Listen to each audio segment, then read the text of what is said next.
संबलपुर विश्वविद्यालय कर्मचारी दीनबंधु मिश्र आत्महत्या मामला ए आत्मदाह मामलार उच्चस्तरीय तदंत दाबी कले दीनबंधु मिश्र पुओ अंकित मिश्र प्रेसमिट करी घटनार सीबीआई तदंत दाबी करने हाथ जोड़ी नवेदन करिसेंती। गत 20 एप्रिल 2021 रे कुलपति ऑफिस सामने दीनबंधु पेट्रोल ढाली आत्महत्या करथिले। से समय थिबा भीसी सबले तांको मानसिक निर्यातना देउथिबारु से आत्महत्या करथिले बोली तांको पुओ कहिसेंती। तेणु तांको परिवार को न्याय दिया जाय बोली कहिसेंती अंकित।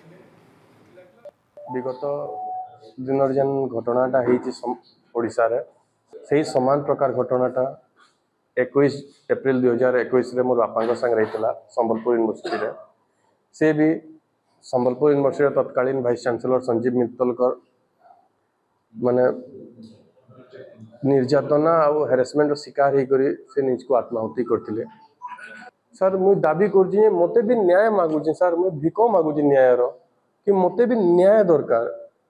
मते भी से जेन माने मोर बापांकर केस रे जड़ित जेन माने भी तांको हेरासमेंट करी करी माने एतकी दूर तक नहीं आसले से जड़े तार निजर धीरे पेट्रोल ढाली के जड़वार सिचुएशन आसला से मानकु से दोषी मानकु मते लीगल एक्शन होता ऊपर किछि भी एक्शन होता ऊपर से माने बाहर बुलु जन रास्ता रे किछि एक्शन नहीं करी कठोर कठोर दंड माने किछि तो करा जाऊ सर।